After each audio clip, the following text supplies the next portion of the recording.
entertainmentbuddha.com.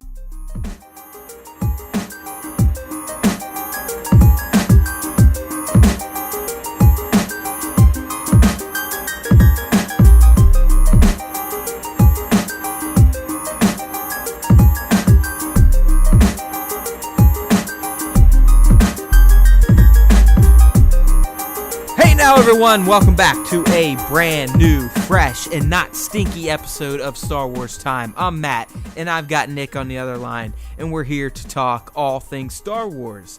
So on today's episode, we're going to hit on Solo, a Star Wars story, because you know what?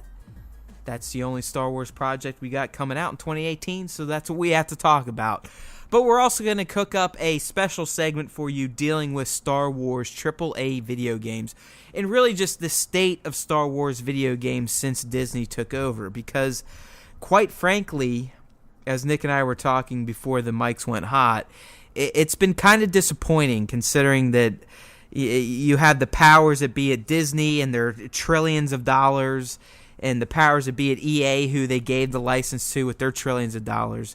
And really nothing has materialized out of the deal. So that's going to be our closing discussion. But before we get that, we're going to talk a few things about Solo, a Star Wars story. The most mysterious, the most undercover, the most stealth Star Wars movie of all time. Right, my friend? Yeah, man. I mean, Solo is pretty much the Star Wars movie that we've learned least about up to this point, and it's like release kind of schedule.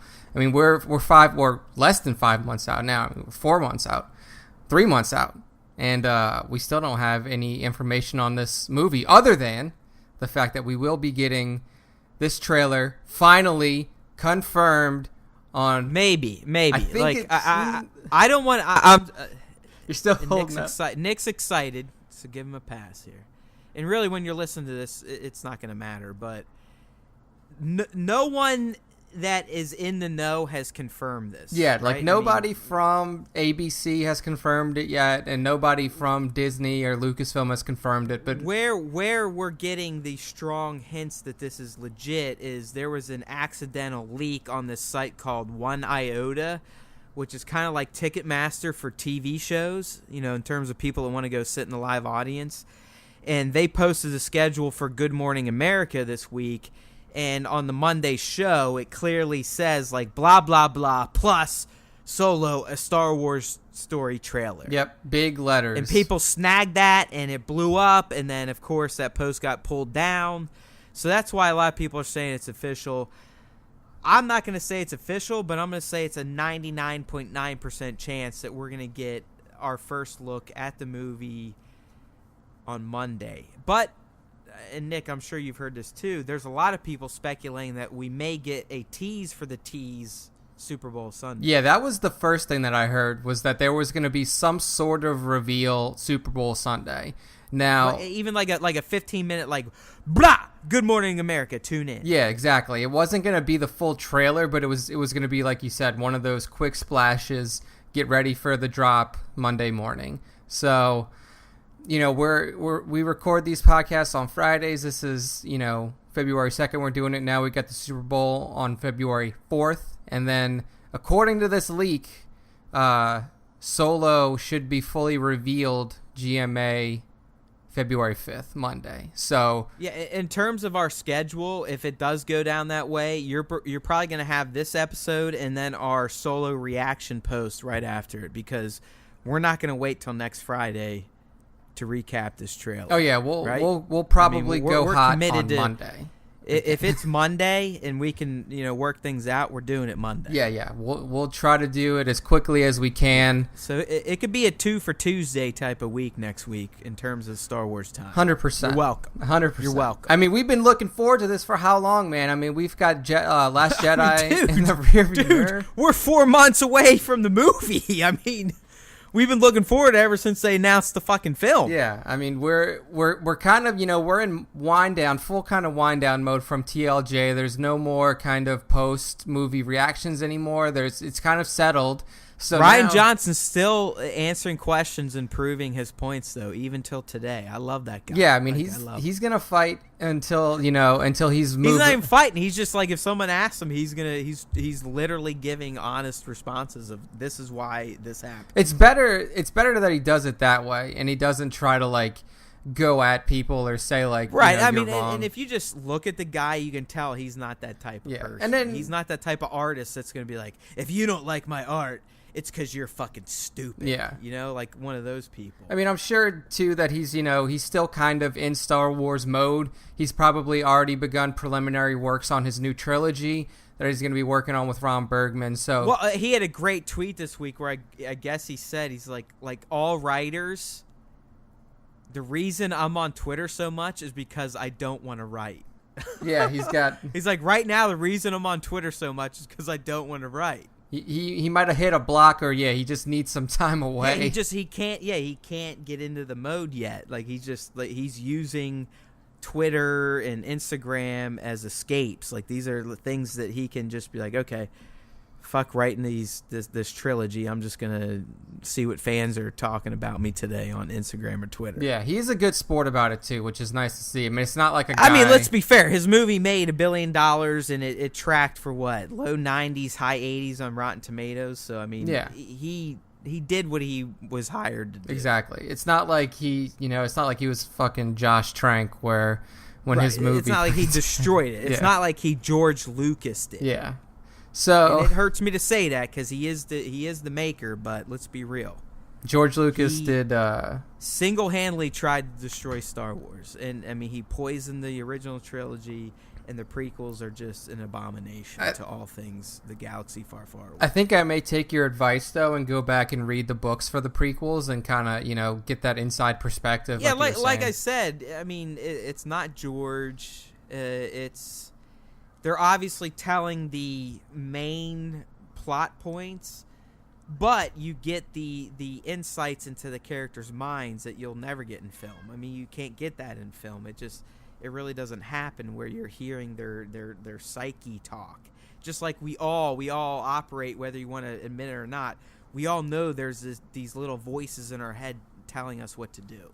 Yeah, so maybe in those books, I mean, because you've read them, but maybe in those books it's a little bit more satisfying from Anakin's point of view. So it is, but it's still following the core plot points, so it can only be as good as the main material, which isn't good. So yeah, you can only be so good when your main material is really We're based talking around about like putting icing and sprinkles on a turd, really. Yeah, I mean, if there's still lines in there about hating sand and then frolicking in the fields of Naboo, then there's still going to be issues. So don't even get us started.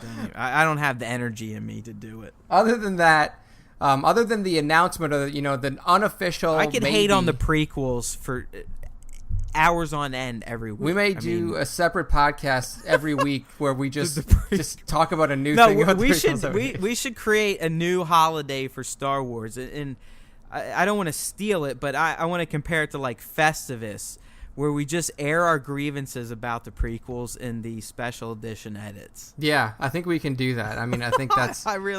Every year I think we need to just start having a dedicated date and day that we're going to do that and just air our grievances about the Star Wars universe, but mostly just going over and over the same old gripes with the prequels. You know what we do? We do it on the day that Episode 3 was released in theaters. So that day was May. Yeah, it'll be a spring show. Yeah. So keep that in mind, people. Subscribe. I think we're going to do that. Nick's got me... He's got me thinking now. If it is May, that's coming up. We have time to plan for it. So I think we are going to create a new holiday for Star Wars time, and it's going to be our version of Festivus, but specifically geared towards George Lucas's edits to the OT and then his overall work on the prequels. Should be a fun time. I mean, it's... We got to think of a name, but we're doing it. It's definitely, that's happening. We'll get it all worked out before that day rolls around. It's definitely going to be, I'm pretty sure it was like we'll be like this. I, Matthew Ryan Haywood, here decree on this day, 2018, and then you go into your fucking, your hates, like your points. Hereby list my hates of the Star Wars exactly, right. prequels. Like, we're gonna get medieval on this shit. All right, dude. So let's get into the two little ditties we want to talk about Solo. The first one we've already kind of gotten into, and that's the fact that there's strong indicators that we're gonna get the first look, teaser, whatever. I'm guessing it's gonna be between 140, 2 minutes long. Trailer for Solo Star Wars Story, and that's going to happen Monday morning on GMA. And I'm going to sit there, and when I get up, I'm going to post the trailer, and then I'm going to sit there and take every screen that I think is important and then post all those and write about them. So please stay tuned to entertainmentboo.com for that, as well as the Star Wars Time Show, because that's what Nick and I will use to base our discussion on.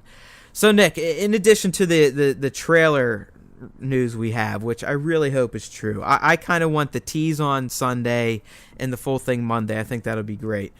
But the next thing we got, and I think it's the more interesting thing, is there was a story that came out this week that came through AMC Theaters originally. Other sites picked up on it. But basically, and my thinking is it's AMC Theaters, right? So they're going to have probably some minor inside information about movies before the public. Yeah, I mean, you would figure that they're getting like press chain. kits and shit. Yeah, I mean, they're getting kits, and they're going to get them months ahead of time. They're going to get the posters and the cardboard stand-ups and shit like that.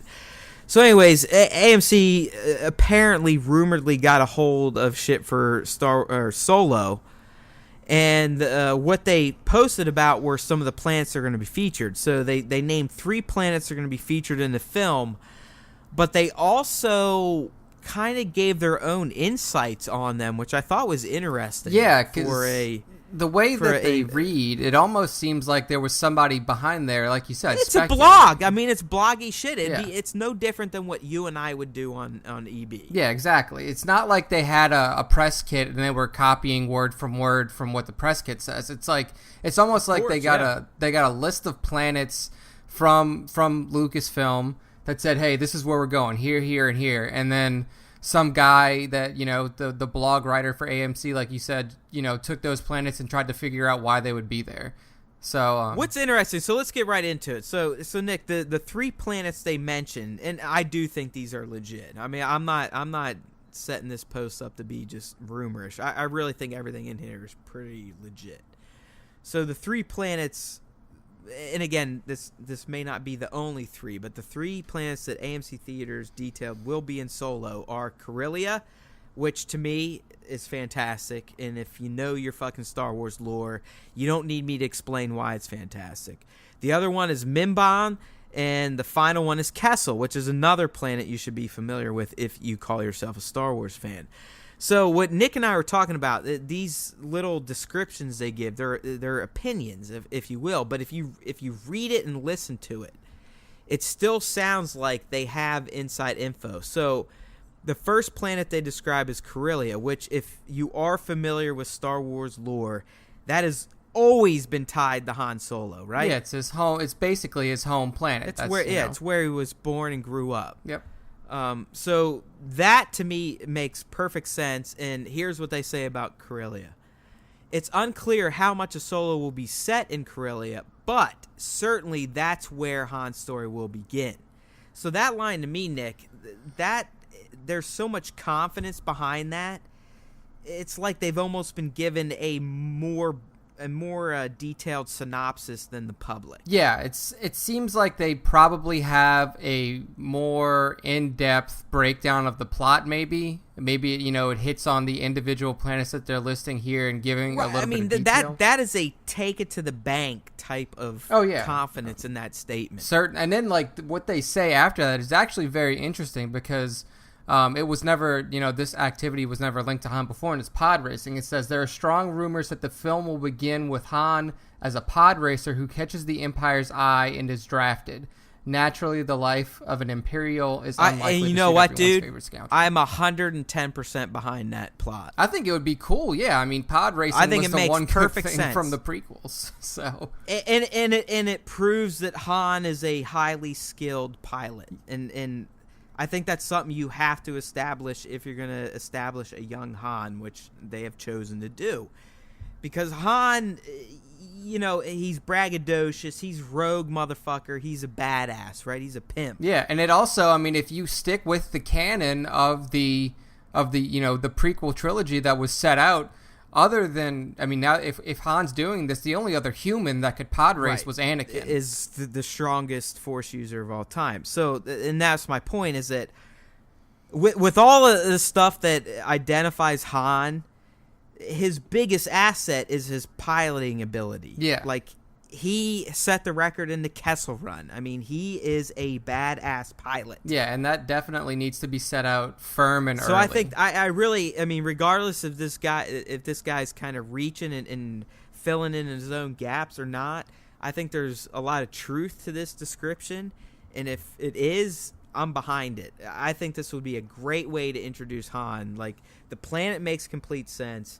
And the fact that they're going to set him up as the reason why the Empire wants him is because he's a fucking phenomenal pilot.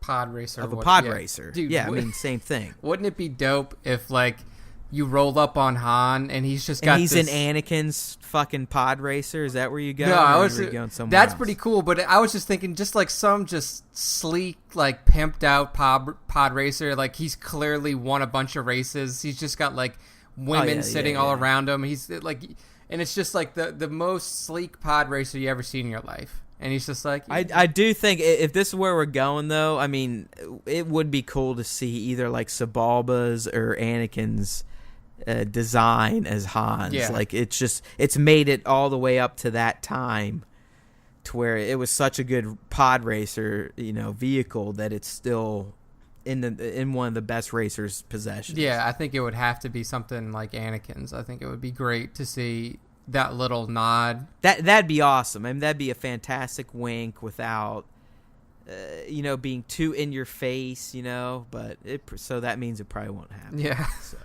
But so that's pretty much the description of how things would roll out on Corellia, and then, like you said, having the Empire find him through being a fantastic. It makes complete sense to me. Like I said, I'm 110% behind this synopsis if this is the way it goes down. I mean, it makes complete sense to me, 100%. Yeah.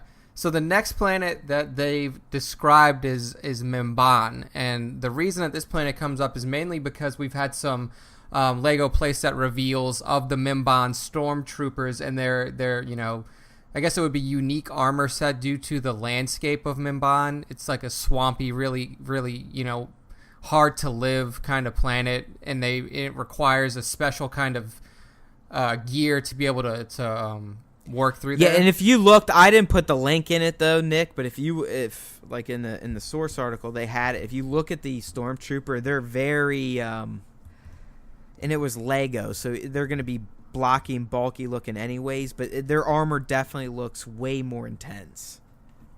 Yeah, like way more environmentally conscious type of armor. Yeah, I'm trying to look it up now. Oh yeah, you can kind of see it. You can catch the link off Star Wars Newsnet, who I linked to at the bottom. But it almost looks like the battle droid. Yeah, the super battle droid from Attack of the Clones. Right. Yeah. So like way more bulky in the head, neck, and shoulder region than standard troopers. Yeah, it almost seems like they need some sort of assistance to kind of like slog through the land.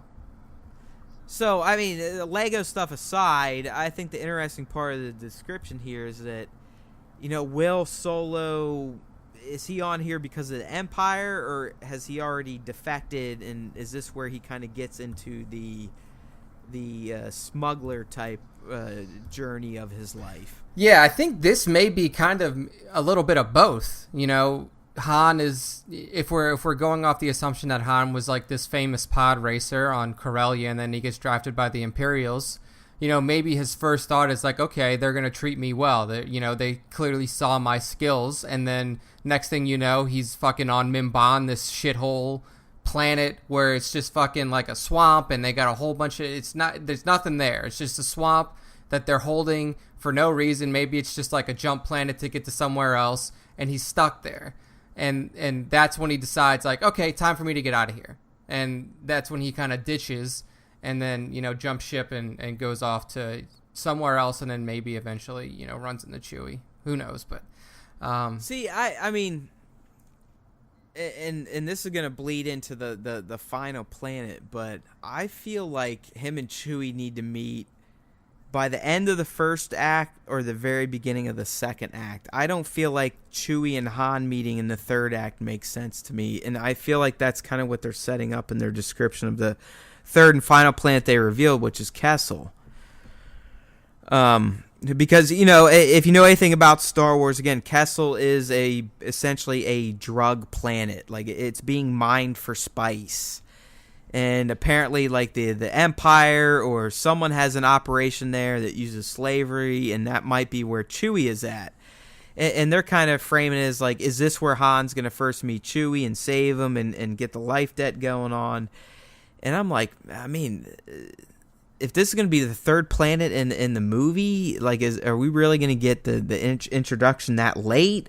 Or are we just going to jump these three planets, like, bang, bang, bang within the first two acts? I mean, what do you think? I think that if they're going to do this whole deal where he gets drafted into the Empire and then bounces out, they'll probably move through that quickly because they know they have a lot of introductions to get to, like you said, Chewie first and foremost, that has to happen pretty quickly, and then not to mention you have to go through Lando, you have to get to Woody Harrelson's character. So what do you think? Are you thinking like the first 45 minutes we're going to roll through Han Empire meet Chewie, or first hour? I think so. I mean, who knows? Because I think this movie's clocking over 2 hours from what I've rumored to see. I think it's not TLJ, but I think it's over 2 hours. Yeah, that makes sense for the Star Wars movies, as we've come to know them to be over 2 hours, and I think it kind of deserves it because if you are going, this route, then you have a lot to cover in a very short amount of time. I mean, you're talking, not only meeting I mean, what are your thoughts on when do you think Han and Chewie need to meet? I mean, are you okay with that kind of being the climax, or do you want to see that earlier on so you can kind of see their early relationship? End of first act. That's where I want to see. Right, like I think they have to be partners before they run into Lando. Maybe they can do it on Mimban. I mean, there's nothing. There are the spice mines of Kessel, of course, but I mean, if Mimban is an Imperial controlled planet, there's almost surely to be slaves there too. I really think the Kessel part is going to be when they are smugglers. Like, I think that's going to be one of Han's first jobs for Jabba. Yeah, I think so too. Or it could be the job that gets him in trouble with Jabba. I mean, I would love to see that too. But I feel like when they hit Kessel, they're going to have the Falcon. They're going to be boys. Yeah, I agree. It would be really weird if you're going to use Kessel as not only the place to pick up Chewie, but also the place to, like, kind of run your first smuggling op out of. And like you said, since the planet's so well known, work. It would technically work if it's still that's where they get the life debt set up. It would still work because then you could go back and be like, oh yeah, well, Han and Chewie already were familiar with Kessel. That's why they're good smugglers for it. It would work, but I agree. I don't think that'd necessarily be the best way to go. Yeah, I mean, and there's still a lot of room for other planets to be in here. I mean, we can't really assume that we're just going to jump to Kessel. Maybe somewhere in there, he ends up on a different planet, and that's where he frees Chewie, and that's after. I really feel like Coruscant's going to be a part of this movie. I don't know, man. It's maybe early because he is going to be in that Imperial style. Maybe you'll see him on Coruscant. But we've always underworld. heard. You're right, and they were going to do a whole TV series on it and a video game. I mean, the underworld of Coruscant was supposed to be like the underworld of the galaxy, right? I mean, if you're in that universe, Coruscant is the tip top. Yeah. It's just, I mean, to me, it's like since that has never really been like prominent, and it's all like for us who know about Star Wars and who've always kind of followed it and known the the ins and outs of the lore outside of just the films themselves, like we know about the importance of the Coruscanti underworld, I guess you would call it. But for others, it's almost like the Outer Rim is more associated with the crime, like Tatooine and planets like that, the Hutts. Tatooine is the number one. Yeah, so I mean, I mean, it's 100% that they're going to end up back there just because of Jabba. So we're going to be getting some Tatooine play. But I feel like they may stick a little bit closer to the Outer Rim sections just because, especially after... You don't think they're going to go to Dexter Jettster's bar? I don't know, man. I mean, it's possible because... Or go get some death sticks at that other bar where Obi-Wan first learned to chop people's arms off in bars. You're right. He could end up there. He could run into... I mean, he can't run into Zam Wessel. She got killed immediately, but I'm sure there's some seedy types. Man. But but it's just like I actually looked up Dexter Jettster. Is like, first off, that's his name. Yeah, that's a terror. Didn't George name him after somebody? Well, yeah, it's his son. Yeah. His son's name is Jet. I mean, Jet was the Jedi in Revenge of the Sith that gets capped in front of Bail Organa. Yeah, so I really think that after he escapes from the Empire, though, that's where he's going to start hanging around the Outer Rim. Because it's already been established that, like, the Empire is not really out there. Like, they haven't really reached that far out into the Outer Rim. Yeah, they don't want to fuck with it because there's no resources. Like, I mean, they fly right over Tatooine. The only reason they care to go down is because they know that the fucking droids crashed there, and they probably have the fucking plans for the Death Star. Exactly. And they also outside know that, they would have flown right past it. They're pretty happy with the way that the Hutts have kind of controlled that sector, too. I mean, the Hutts have kept a pretty hefty stranglehold on those areas. Yeah, but I don't ever remember reading that the Hutts like owe any like allegiance or ties to the Empire though. No, yeah. I don't think it's that. It's more like they know that nothing crazy is going to happen in those sectors because of the like Hutt no control. Rebellions, like the Hutts aren't going to let a rebellion spring up. Essentially, yeah, they may not. I mean, they're essentially the local governors without being a Grand Moff or a governor of the system. Yeah, just not under the employ of the Empire, but essentially doing the same thing. So, yeah, man, I really think that the first portion of this film is going to play out quickly. Like, we're going to get through like Han by himself and then through the Empire, if that's the path that they're going to take for him. I think we'll get through that before the end of Act 25, 30 minutes. Yeah, and then we'll get right into the meat of it, because that's what people want to see is, they want to see him with Chewie, meeting Chewie, him, interacting with Lando, getting the Falcon, and then, going on these smuggling missions. People don't want to spend a huge chunk of this movie watching him complaining about being an Imperial or like planning this elaborate escape from the Imperial forces. Like, to me, that would be a lot of time. It's funny though. Like, I think a lot of us, and me included, like, I think we keep forgetting that fucking Daenerys is in this movie, and so is Woody Harrelson. Exactly. Like, we don't know. And I really don't think they're just going to be fucking 2-bit one scene players. Not for actors of their caliber, right? I mean, maybe fucking, Danny or whatever the fuck her real name is. Amelia Clark. Right. Yeah. I think she could. I mean, but I feel like Woody's going to be in it for at least a half hour, if not more. I feel like the shots of Amelia Clark that we've seen have been in more regal type of wear. Like, she looks like she is... Yeah, she's someone they're going to visit for something. Yeah, it may either be that she's the target for a job or she has a job for them. And then Woody, I imagine that we're going to get Woody probably pretty quickly after Han links out up of the with Empire. Chewie. Yeah, exactly. So yeah.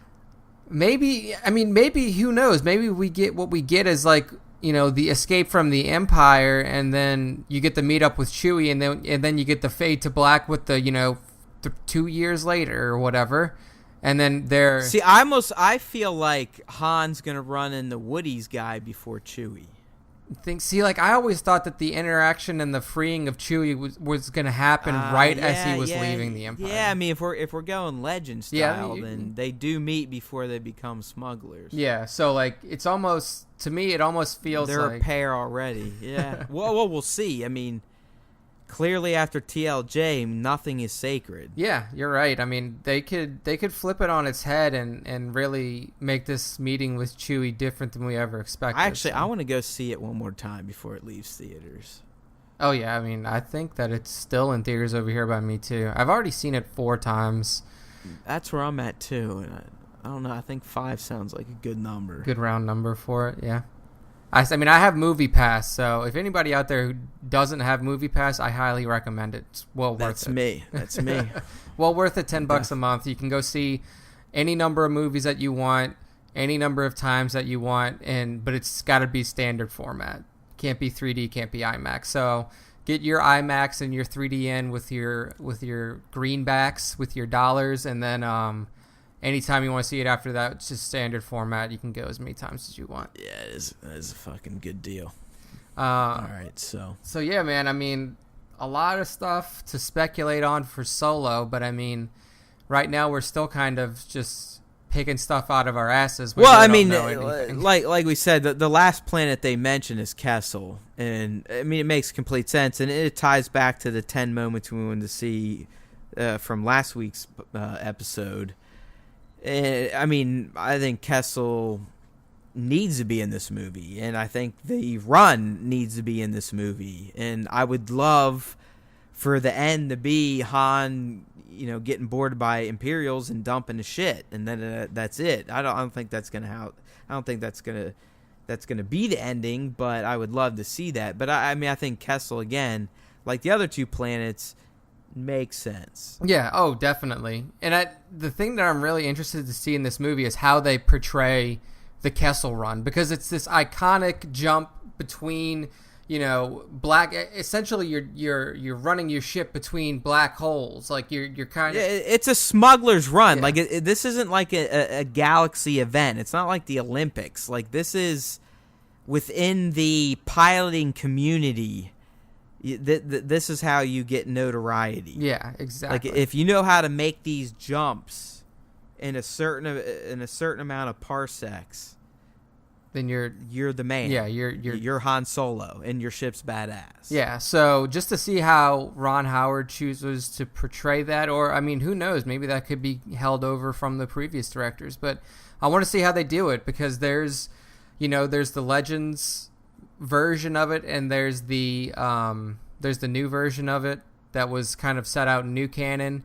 I want to see how it looks. It should look very cool. These multiple jumps in and out of hyperspace to get across this wide chasm of black holes. I think it'll be cool. So I'm definitely looking forward to seeing it. It's something that even in this new trilogy we've seen a lot more explored with hyperspace than we've ever seen. I mean, even in this movie at the end where Rey is literally like, yo, drop out, I'm going to pop out, and then pop back in right away. And you saw that. Like, Chewie's like, pew, plop, pew, gone. And that just goes to show how good of a pilot Chewie is, too. Just like, right. I mean, he had that all programmed, ready to roll. And then, again, the fact that the First Order finally build upon the Empire's research onto tracking through hyperspace. I mean, I loved all that stuff. Yeah, exactly. So not only are you seeing the technology, because that's all the Kessel Run is. It's how good at you are programming your routes through hyperspace. Yeah, right. I mean, that's what it is. Because again, parsecs is not time. Yeah, it's distance. A lot of sites, or a lot of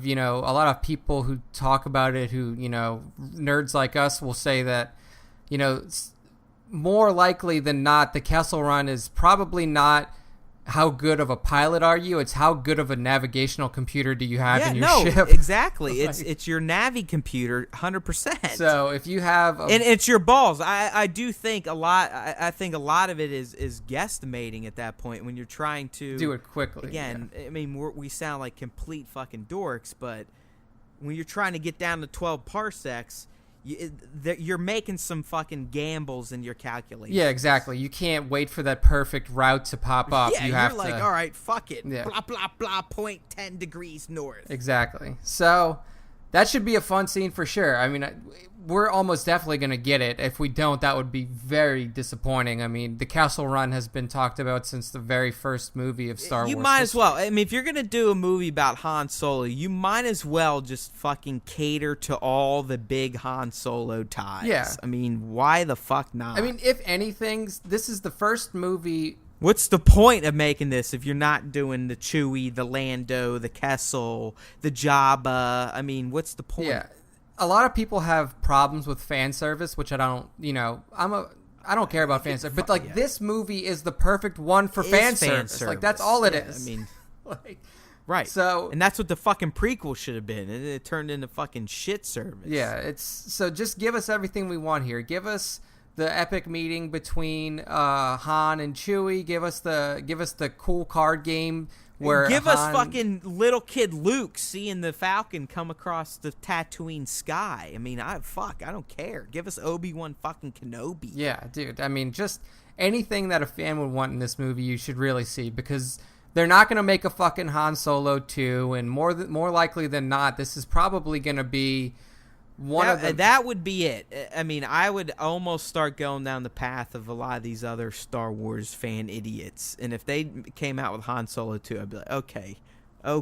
Yeah, it's a calm down now. Get the fuck out of here. Yeah. Like, come on. But this is the one where you're going to be able to have the most fun. I mean, because if you do an OB standalone, that's not going to have that inherent amount of fun in it. So exactly. I mean, the characters of Obi-Wan Kenobi and Han Solo are yin and yang. Exactly. Like, you don't have a Lando Calrissian type of character. The Obi movie's very deep and very reflective and philosophical and meditative. Yeah. It's all about Obi dealing with his plight of, like, how the fuck did all of us let this happen? And the only reason I need to even be alive is for this fucking boy. Yeah. Because we fucked up so bad, I literally have to live in exile in this shithole to make sure this boy does not turn into his father. Yeah, I mean, it's going to be a very dark, very introspective movie, whereas Han Solo, you're going to have, you know, the most famous smuggler in the galaxy. He's a fucking jerk off. Yeah. He's a fucking slack off, rogue motherfucking asshole. And then I mean, if you just look smuggler. at the cast of characters around him, Lando Calrissian, we know, is a smooth talking, just, you know, they're all suave assholes. motherfucker. So. They're all assholes. I mean, they're no one that they're no one that the rebellion would want. No, at this point in time, exactly. Like, if they're no better than the Empire, they're just not killing people. Yeah, they're probably killing people, just not innocent people. They don't have the best intentions in mind for their dealings. No, their intentions are themselves. Anything to get the credits that they need to make their ship upgrades or drink at whatever. Right, all they care about is credits. I mean, that's all Han cared about until the end of the fucking movie of A New Hope. Came back. I knew there was more to you than money. Remember that line? Exactly. But yeah. But there really wasn't. I mean, I think he really just wanted some Leia. And then they got married, and he realized, like, oh shit, I'm still a smuggler. Like, man, we just fucked up. Yeah, like, man. We literally just gave birth to Darth Vader Part 2, Van Johnson. Yeah, man. So I think that's all we have to hit on about yeah, I mean, again, now. This came in late this week, people. I mean, we're literally grasping at straws at this point for Solo stuff, so I really do hope that we do get the trailers coming here Sunday, Monday, so we can actually talk about some legit meat and give our take, our speculations on what we saw and where we think things are going. But until then, we're just going to fucking pull shit out of our ass. So we're going to wind down the cast with a topic that is far from what we've been discussing on Star Wars Time for really the past year. And we're going to kind of shift over from the movie universe and the books and the comics to the video game universe, which for a long time, Nick, I mean, Star Wars and video games went hand in hand, but really for almost 10 years now at this point, 11 years maybe, there's been a huge disconnect between the Star Wars video game license and multi-platform AAA type of games, right? I mean, there's really nothing. 100%. We've gotten some mobile games, and I'm not one of those gamers that's going to sit here and be like, oh, fuck EA, fuck mobile sucks. I actually play 2 Star Wars mobile games and think they are fantastic. And I haven't spent $1 on them. I've played them one for well over 2 years, the other one for over a year, and they're amazing. But that's literally what the Star Wars video game space has been reduced to. Is fucking free to play pay to do better mobile titles, right? So, I mean, that's what we're going to talk about. So, Nick, I mean, I think you did a little research, and technically, if we're going from a multi-platform perspective, the last AAA Star Wars game to be released was Star Wars The Force Unleashed 2. And what was the year on that? Is that 09, 10, 2010. 11? 2010. Okay. So, almost 8 years probably. Yeah, we have not had a non-Battlefront Star Wars AAA multi-platform game. Which is really just astonishing to think about. It's fucking criminal, dude. We had a brand new movie came out and nothing except a Lego game. Yeah, I mean, you can count these Lego games if you want to as, like, you know, and I think they're great. I'm not shitting on them. But they're not a hardcore AAA, you know, Dark Forces, Jedi Outcast. I mean, some of you people don't even know about this shit. Yeah, I mean, if you're young enough, then you don't even know about the legacy that there was with Star Wars video games going back. I mean, Kyle Katarn and the Jedi Outcast franchise. My God. Yeah, I mean, just there was a lot of fantastic games, and this is one thing that, you know, looking back now, Lucas actually did a great job of. Like, he fostered the development of the video game. But I don't know if you ever read that. Andrew Reiner did a fantastic long-form piece on LucasArts and how much shit George fucked up. Well, yeah, George would basically go in there. He would come in like development and say, like, I don't like any of this. Yeah, like 3/4 of development, be like, hey, put in this character and his name's like Farky Farko, and they'd be like, what? It's like, well, we got to do it. Yeah. Make it work. And it's like, I mean, there's like story after story about how games would just ultimately never see the light of day because George would come in at the last minute and just fucking blow it up with ridiculous ideas. So, I mean, like, considering that, it's amazing to think that we got so many great games out of there, like the Knights of the Old Republic 1 and 2 series, like the first Force Unleashed game. I mean, the second one was okay. Then, like you said, the Jedi... X-Wing, TIE Fighter versus X-Wing, I mean, Rebel Assault, Super Star Wars, Super Empire Strikes Back, Super Return of the Jedi. I mean, if you're a fan of the arcade games too, you had the Racer arcade games, you had the entire the original trilogy, the Star Wars arcade trilogy. Games. Like, I mean, come on, and just a lot too. I mean, hitting basically there were so many great Star Wars games. Even the games they made based around the prequels were somewhat entertaining. Yeah.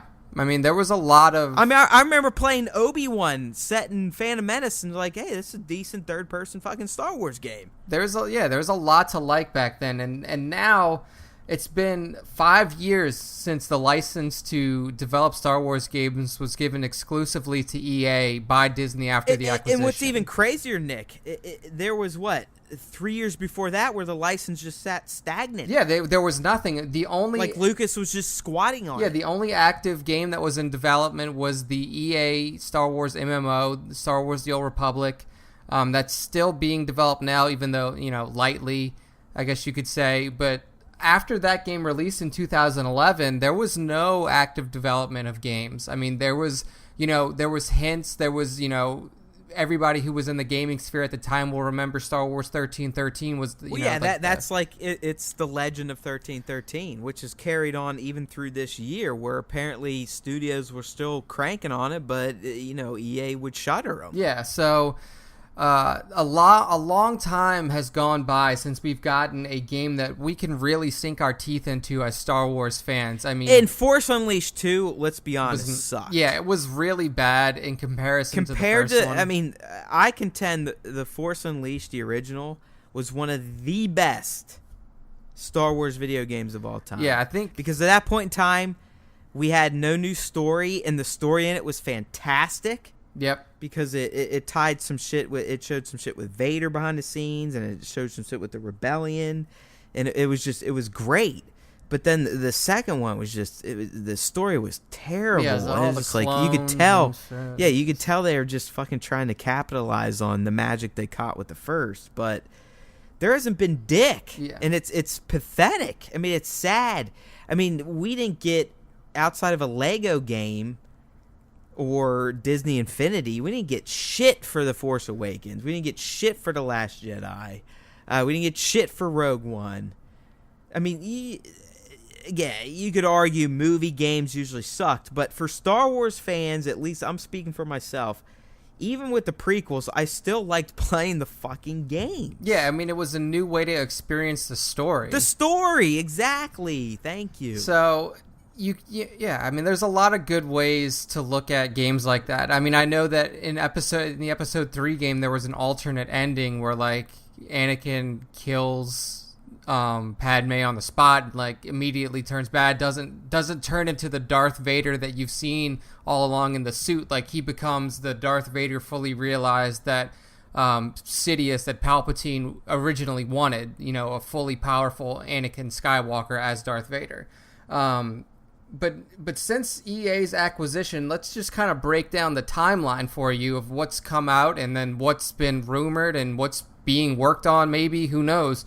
But essentially, May 6, 2013 was the announcement of EA's exclusive rights to develop multi-platform AAA titles for Star Wars. Since then, it was announced that the 3 main developers for the Star Wars franchise was going to be DICE, BioWare, Visceral. Since then, Visceral has been shut down as of this year. So the game that Visceral was working on assuming since the acquisition, was now reassigned to EA Worldwide Studios and EA Vancouver. There's no information about this game available anywhere. There was a lot of speculation that it was a play on Star Wars 1313, but it was never confirmed. So that game is essentially just like floating out in the middle of the ocean somewhere. Like, nobody knows what's going on with it. Yeah, I know. I mean, that kind of sums up the state of Star Wars AAA video games.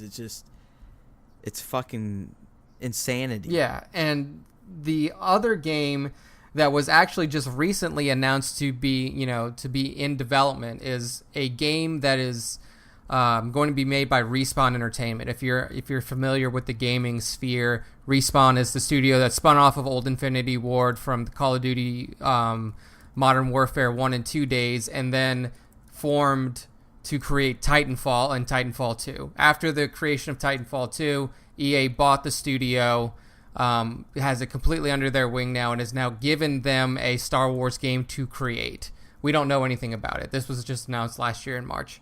Other than that, the only things that we've gotten so far that are canonical is one game from EA. One game only, and that is Star Wars Battlefront 2, which released this year, shortly ahead of, I think it was in October or September, right in the same sphere as the release window for The Last Jedi. And that game will walk you through the moments after the second Death Star was destroyed in Episode 6, and you get to play from the point of view of Commander Iden Versio of the, Inferno Squadron for the Imperial Ground Forces. So you get to see her journey through that game and see kind of the way that the downfall of the Empire played out, and, you know, the journey that she took during that time. So other than that, that's it. That's all we have. That's the only canon material that has come out of EA in 5 years. So, I mean, really, dude. So, I mean, what the fuck? What do you think is going on? I mean, because that's the interesting discussion here. It's like, we're not getting anything, so there's really nothing we can sit here and speculate on. So, do you think that? I mean, is EA just sitting on this shit just to, like, fucking be dickheads and not let anyone else capitalize on the license? Do you think Disney's okay with that? I mean, what the hell do you think's going on? I think there's two possibilities here. I think one of the possibilities is exactly that, what you said, is that EA got this license and didn't know what to do with it, and now they're fucking stuck, and they're sitting on it, and they're like, well, we'll figure something out eventually. Or the second one is that Lucasfilm, you know, Kathleen Kennedy, the story group, whoever is involved, going to be involved in it, because I'm sure all the lore that they're writing for these games has to pass through Lucasfilm. Yeah. So maybe Lucasfilm is just shooting down all the shit that they have. They're like, no, you can't do that. Nope, we don't like it. Restart it. Do it again. Maybe they turned into what George Lucas was for LucasArts back in the day. Could be. I mean, yeah, you'd think that they'd be working hand in hand, like, yo, we're doing this movie, this trilogy, let's start thinking about games that can fit. Yeah, but all we're getting is, hey, what's the next fucking mobile title? Because we can make a killing on that. And I think a lot of it, dude, I mean, it comes down to the state of gaming now. I mean, it's this year, or 2017, more than any, we had the whole controversy of loot boxes and shit, but developers have pretty much come out and said, in this day and age, the only way we're going to make money and give gamers the polish and the level of quality they want is if we have after-purchase expenses. Yeah. For gamers. It's like, it's not enough anymore just to get the $60 for the game. Like, literally, we can't sustain ourselves as a business, as a developer, with just selling a game for $60. That's why we need to start taxing you on this gambling bullshit of loot boxes, because that's the only way we can live. And I think that has to be a part of it, where EA's just like, and even Disney's probably going, if we can't be profitable, then I guess it's better than the enemy making the money. Yeah, exactly. And if you think about it, the biggest announcement for a Star Wars video game that's happened since the release of Battlefront 2 has been a new mobile title, like you said, called Star Wars Rivals, which is essentially phone game, like a PvP style Star Wars. Yeah, that's the next one coming out, right? I think it's out for you guys, or Android. I don't know if it's out for iOS yet. I looked on the Play Store. It's not out yet. It's available for us to quote unquote pre-register for it. So like it's available to do that, but we can't play it yet. And then they also have the Jedi Challenges AR game that you can download on your phone as well. But you're right, man. I think what's happening here is that Disney, got themselves into a situation where they parted out this license directly to EA, and then they realized that the way EA makes games is heavily dependent on that model, that microtransactions after the full purchase of the game, and then this loot box kind of phenomenon that really hit hard in 2017.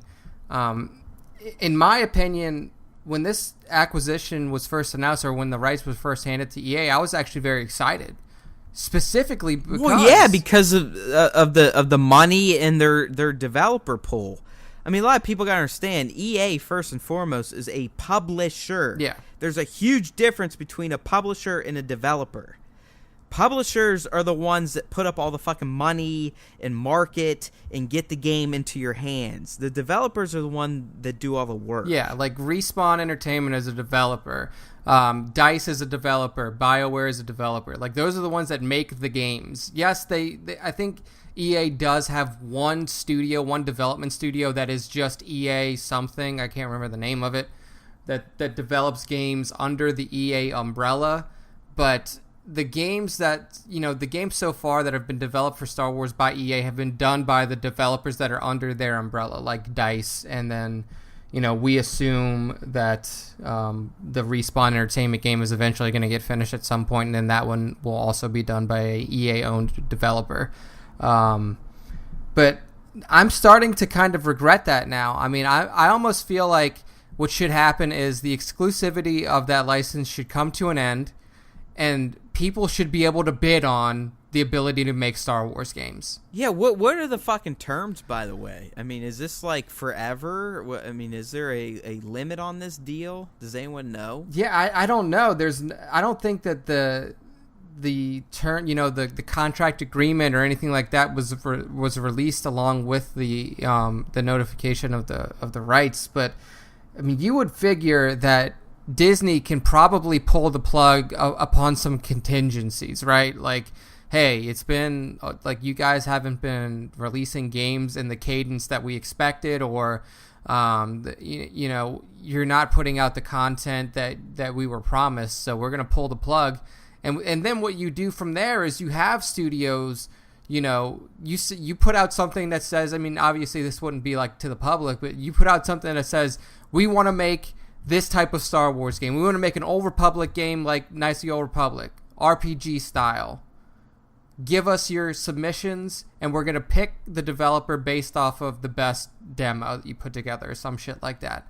Like, give it to people or give it to developers that can show that, that they can make this game, and they can make this game really good, instead of just giving it to EA and saying, like, well, we know you have the resources, but, we trust that you'll do it. I don't think that there's any other way to do it now. I mean, right now you're kind of in a rut. You're stuck. You're at the will of EA and their developers to be able to create these games in a timely manner. And we know that there are fantastic developers out there that are not under the EA umbrella. I mean, imagine if Bethesda, somebody under Bethesda was able to get their hands on a Star Wars title. I mean, that could be fantastic. Open world, similar to something like Skyrim, Fallout. I mean, it could be great. But, I mean, I don't know if we'll ever see it.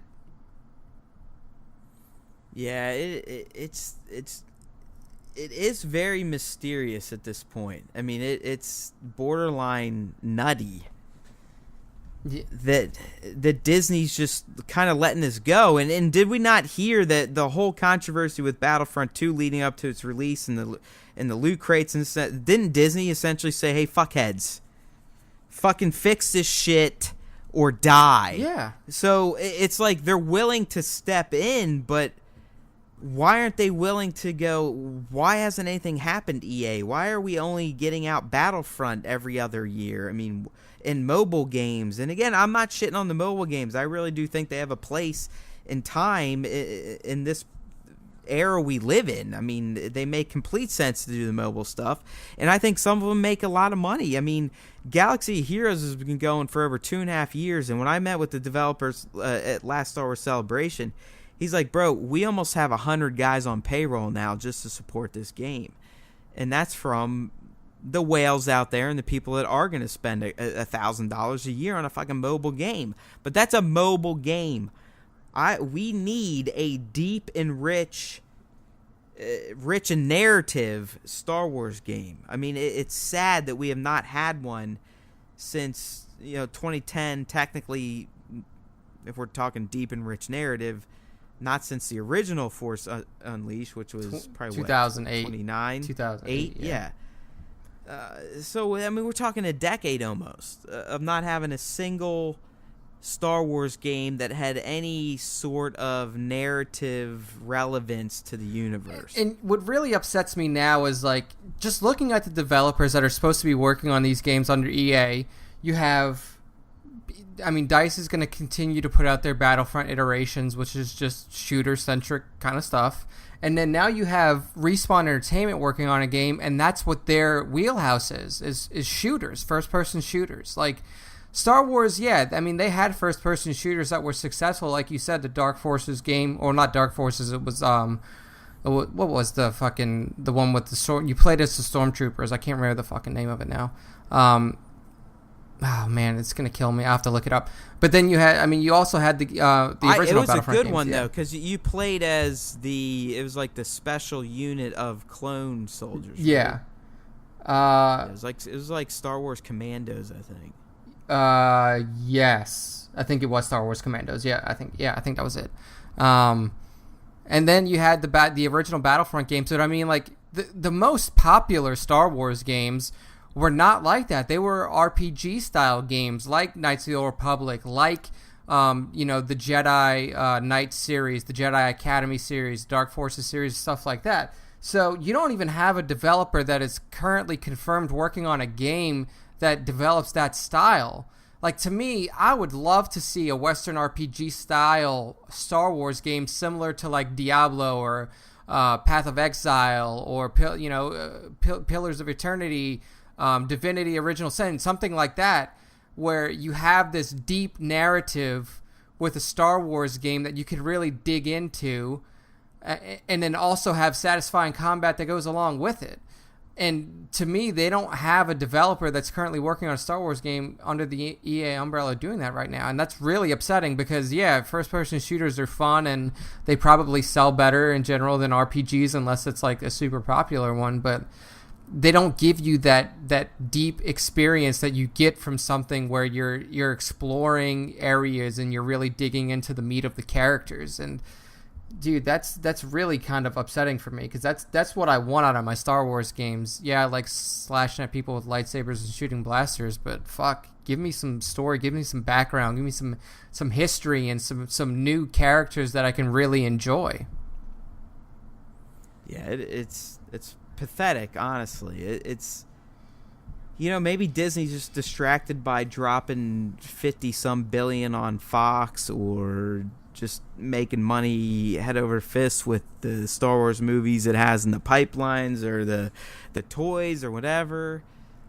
But you'd think in this day and age, I mean, come on, man. I mean, video games, especially with esports, and esports is all over ESPN now. It's starting to be recognized amongst colleges, and college conferences has teams, and they're competing, and there's scholarships. I mean, this is, someone that kind of started at the beginning of the video game era to see where it is now. I mean, it's amazing where it's come. I mean, video games is finally, and it's been for a few years now, it is main culture. It is normal life. I mean, I think at this point in time, everyone that is born from 2000 on, I mean, hell, you could argue from the mid 90s on, will game in their life. I mean, there's no more I've never played a game ever. I mean, I think any human at this point in time will have played a game at some point in their life. Yeah, I mean, even if you think about it, like, our parents now are sitting on their iPhones playing Candy Crush or some shit like that. Right, so, I mean, it's everywhere.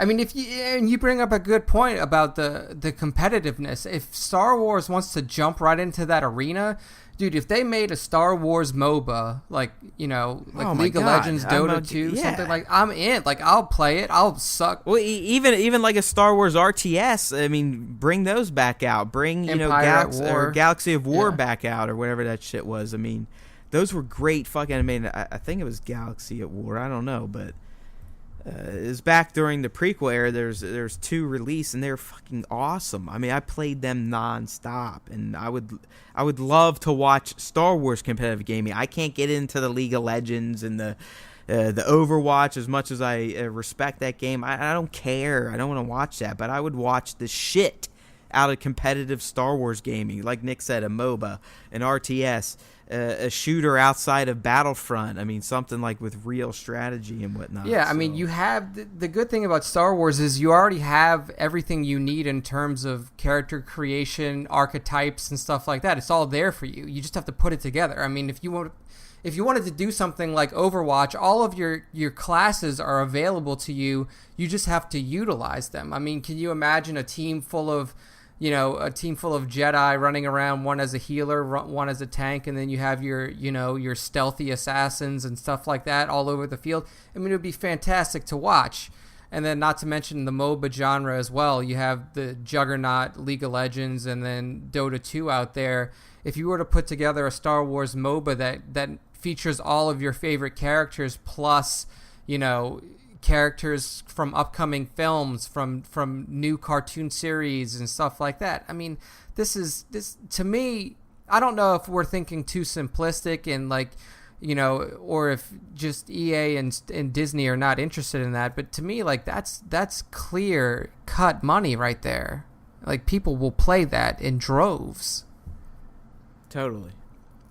And that's why it's insane. I mean, it is insane that it's just been buried. I mean, it's almost been like, killed mafia style, executed. The video game AAA license is just dead. Yeah, they shot it in the head and nobody knows about it. Like, or there was a secret, spitball handshake between EA and Disney, like, hey, we're only making Battlefront games. No one else can make shit. We're going to sit on the franchise. We'll make a few mobile titles here and there. If they stick, great. If they don't, who gives a shit? It was a mobile title. But we're only making, in the AAA space, Battlefront games. Holy fuck. Man, that would be so upsetting if that was what that's all that's happened, really. I mean, let's be real. That's all that's happened. You're right. I mean that's all they've done. We don't have, yeah. The one game that was supposed to be promising got officially nixed in 2017, right? I mean, that was the official death nail, was this studio is officially shut down, done. Yeah, it was on a Star Wars project. That's aborted. Who cares? Yeah, exactly. Like we didn't get any details about it either. I mean, not even a title reveal. We didn't even get the type of game that it was going to be. I mean, we got nothing. So essentially what we've gotten from EA is promises of development that we've heard nothing about. And, you know, we've been giving the names of studios that are supposed to be working on titles, but no reveal, nothing at all. I mean, every E3 that rolls around, I'm like, is this the year that we're finally going to see a fucking trailer for a new Star Wars game that's not Battlefront? Are we going to get to see, you know, Knights of the Old Republic 3 or, you know, whatever?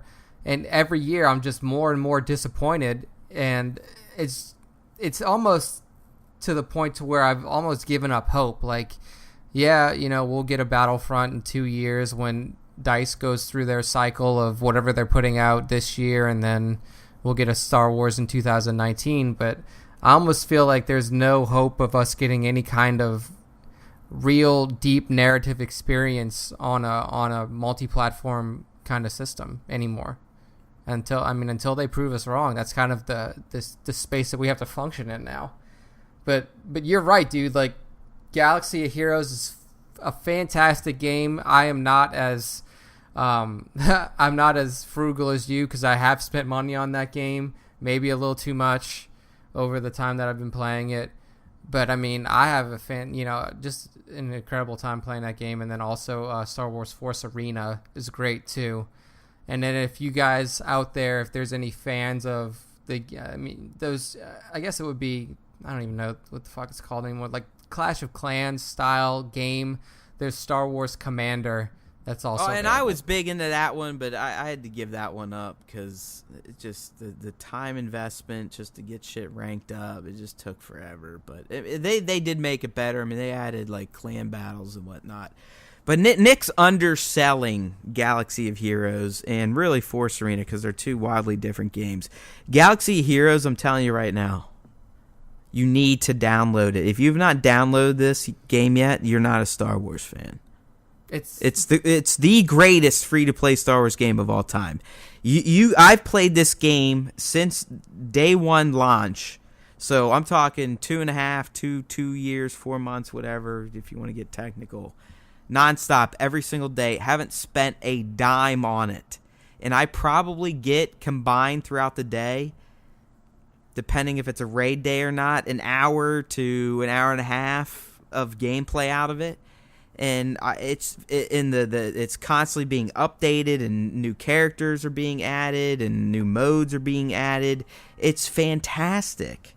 Yeah, I mean, it's essentially like it's almost like an RPG in a sense, because you're fielding a squad that you can deck out with certain abilities and gear and, you know, star levels, this, that, and the other thing, you know. So, and it's just some of the combinations you can make, and there is real strategy involved, especially with the guild stuff, and it's fun, dude. The squad, I mean, it's a fun ass free game. The squad arena is crazy too, because it's like you said, you have to put real thought into like what it's gonna. You can't just like throw together any random 5 characters. Like, you have to put thought into like what 5 characters. Yeah, function whose well leader together. ability? Yeah. You know, who should I use for leader, because there's a leader ability. So everyone in that 5-person party will inherit this ability.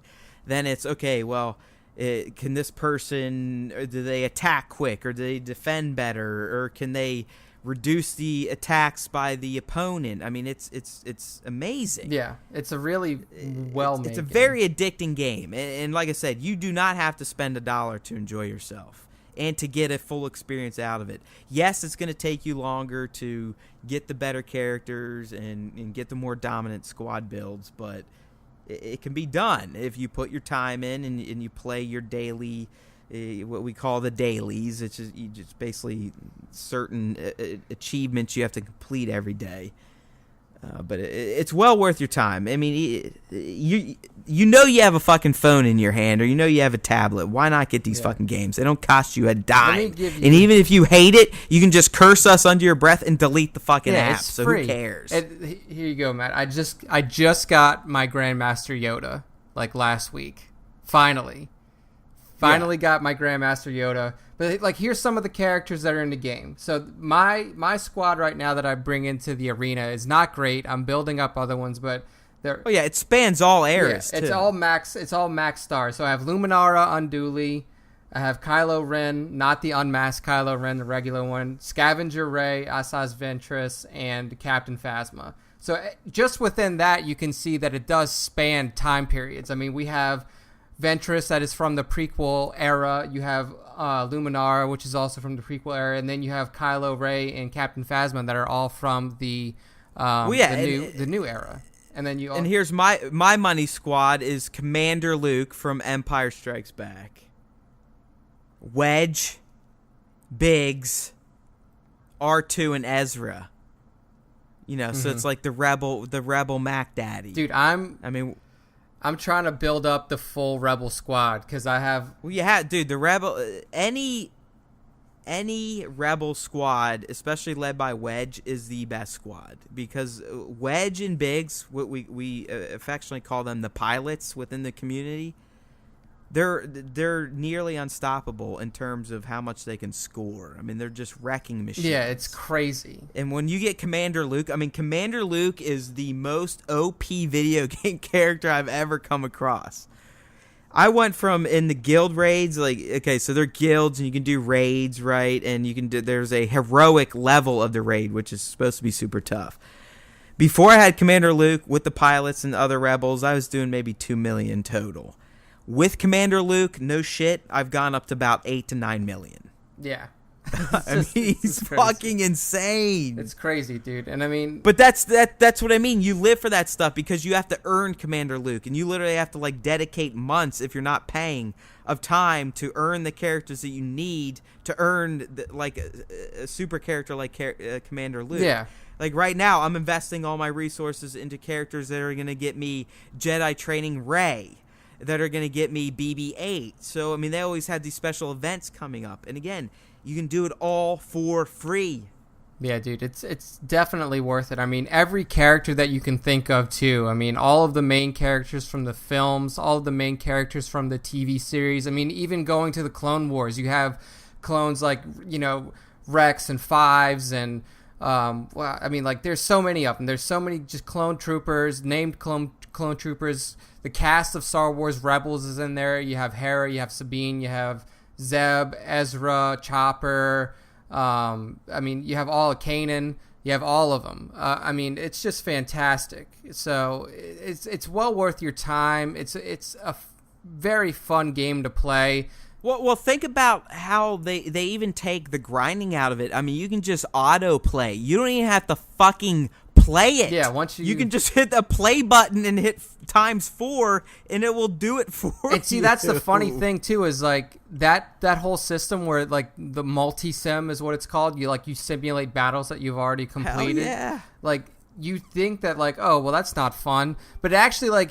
When you have something in mind, like you were saying, Matt, like you're building up these characters and unlocking these characters. You don't want to play through all the shit. You want to multi-sim it. That's what I mean. They've even acknowledged like, hey, we know this is grindy. So by the way, you can just fucking skip it all if you want. All right, dude. Well, I think we've covered the world of Star Wars for this week. Like I said, we may have to fire up the mics for a special episode early next week if we do get that Solo trailer on Monday.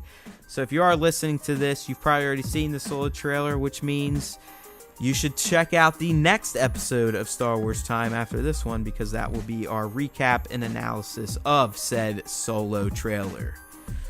All right, my friend, it's time to say goodbye, and you know what that means, and that means may the Force be with all of you, always.